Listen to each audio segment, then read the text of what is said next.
This is like a crazy amount of power for one piece of technology. And this happened to us so fast. A kid born today will never be smarter than AI. I think it's totally true that some classes of jobs will totally go away. The story starts with Sam Altman, a Stanford dropout. He founded Loopt, a location-sharing app too early for its time. He survived on instant noodles, developed scurvy from his diet, and clawed his way into Y Combinator's first class, catching the attention of Paul Graham, who famously said, "Sam is extremely good at becoming powerful." By 30, Sam was president of Y Combinator, surrounded by Silicon Valley's most influential founders. Meanwhile, Elon Musk was warning that artificial intelligence could be an existential threat to humanity. In 2015, Musk, Altman, Greg Brockman, and AI researcher Sutskever gathered with others and decided to launch a nonprofit, OpenAI. The idea was bold: counter Google's dominance in AI by creating an open, transparent, nonprofit research lab. Elon pledged $1 billion. The open in OpenAI literally stood for open source, sharing models freely for the good of humanity. They promised not to chase profit, not to hoard breakthroughs, and to prioritize safety over speed. But ideals are cheap, compute is not. OpenAI's early projects were quirky: a bot that played the video game Dota 2, and attempts at a robot butler.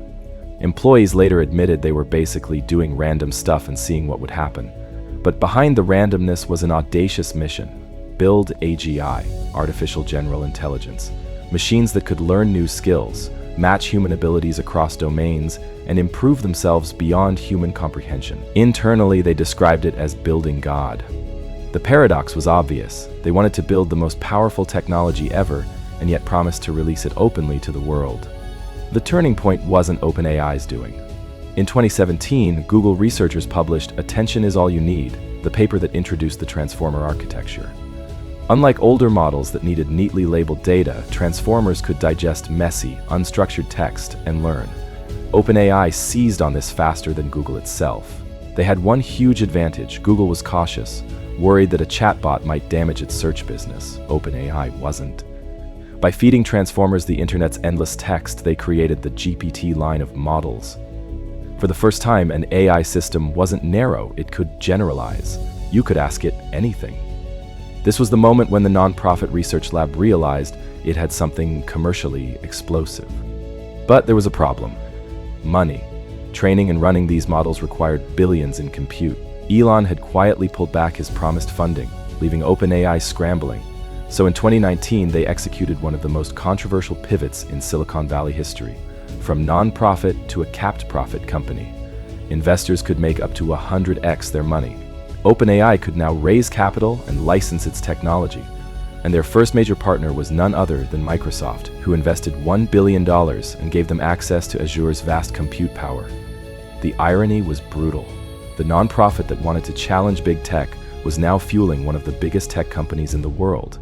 Elon would later mock them, saying the name should be changed from OpenAI to Closed AI. In 2020, OpenAI unveiled GPT-3, and in late 2022, they quietly launched ChatGPT as a low-key research preview. Internally, no one expected much, maybe 100,000 users in the first week. Instead, ChatGPT went viral. You've probably used it. You've definitely heard of it. ChatGPT. ChatGPT. ChatGPT. It became the fastest app in history to reach 100 million users, outpacing TikTok, Instagram, and even Facebook. Suddenly, OpenAI wasn't just a research lab. It was a consumer tech company with subscriptions, APIs, and enterprise contracts. That virality solved OpenAI's monetization problem. Microsoft doubled down with a $10 billion investment, and the AI race went into overdrive. Every tech giant scrambled to respond.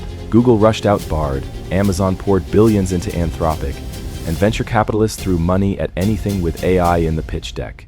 But inside OpenAI, a war was brewing. On one side were the product people, pushing growth, monetization, and speed. On the other were the safety researchers, worried about risks, misinformation, cyber attacks, automated weapons, even the end of humanity. Some researchers accused OpenAI of silencing concerns. Others left to form Anthropic, pitching themselves as the safer AI company. Yet the money and momentum were too strong. OpenAI kept scaling products: ChatGPT, DALL-E for images, Sora for video. Sam Altman became the face of AI's promise and its risks. And then came one of the most shocking corporate dramas in recent history. In November 2023, OpenAI's board suddenly fired Sam Altman, accusing him of not being candid. Within hours, chaos erupted. The tech world has been thrown into chaos over the weekend when the company that gave us ChatGPT fired its CEO. Sam Altman, who has drawn comparisons to tech giants like Steve Jobs, was dismissed by the OpenAI board Friday. Greg Brockman resigned, employees revolted. Nearly all 800 staff signed a letter threatening to quit unless Sam returned. Microsoft announced it would hire Altman and take any OpenAI staff who wanted to leave. The pressure was so immense that within 5 days the board collapsed. Sam returned as CEO and the directors who opposed him were out. What was meant to be a coup turned into the ultimate consolidation of power. Altman came back stronger than ever. Today, OpenAI is valued at nearly $300 billion, backed by SoftBank and competing head-to-head with global players like China's DeepSeek. The company that once promised openness now guards its IP, sells subscriptions, licenses its APIs, and pushes forward at breakneck speed. But the core tension remains. It started as a non-profit meant to save humanity from reckless AI and ended up as one of the most commercially aggressive players in tech. If you found this breakdown valuable, subscribe to Scale Decoded for more.